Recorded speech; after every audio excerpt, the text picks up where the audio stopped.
ए राजा हसुआ धरा के का जान मरब।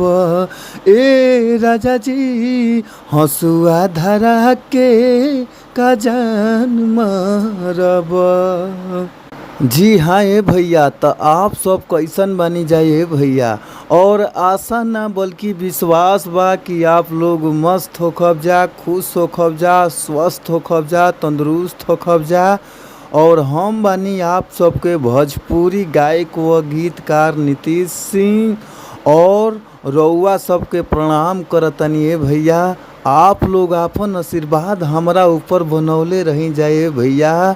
और रउआ सबके बीच में बहुत ही ज़बरदस्त, बहुत ही रसदार, बहुत ही लयदारी हम ई चैता संग लेके आ गइल बानी ए भैया।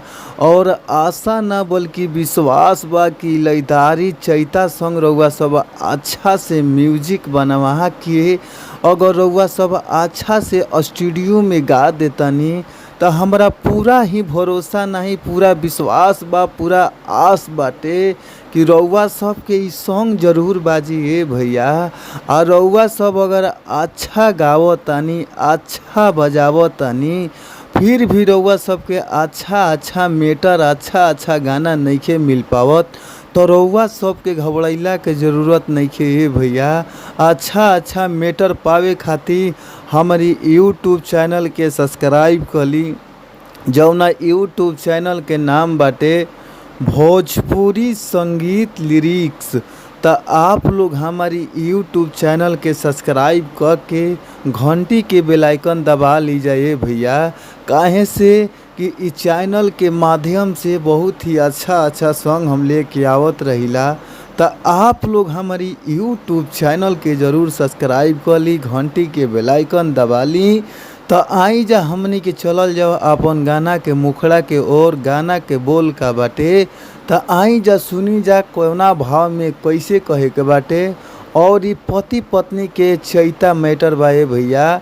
जैसे कौनो पत्नी आइल बाड़ी, शादी भइल बा नया, वो पति अपना पति से यानी मर्द अपना मेहरारू से कटनी करावे खातिर खेत में ले जाताड़ी ए भैया। तो वही दर्द में औरत अपना पति से कहताड़ी, कौना भाव में कैसे कहताड़ी हो भैया।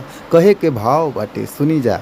हर घरवा के कटनी से मिले नया राम हो, आ कोई थाक जाली अरे घरवा के काम हो।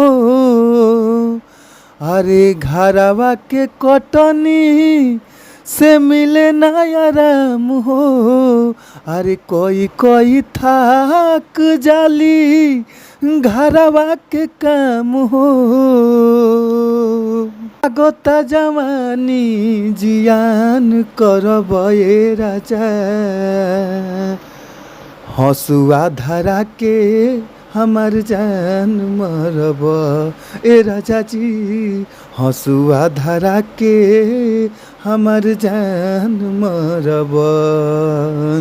तो भैया अगर ई सॉन्ग रउआ सबके अच्छा लागता, मस्त लागता तो फुल सॉन्ग लेवे खातिर हमारी नंबर पर संपर्क करी जा। हमार नंबर बाटे 98 350 77 203। एक बार और नंबर हमार नोट कर ली। हमार नंबर बाटे 98 350 77 203।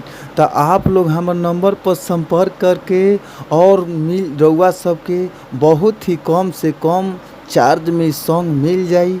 तो आप लोग ज़रूर कॉल करी। फिर मिलल जी अगला वीडियो में। थैंक यू सो मच, धन्यवाद।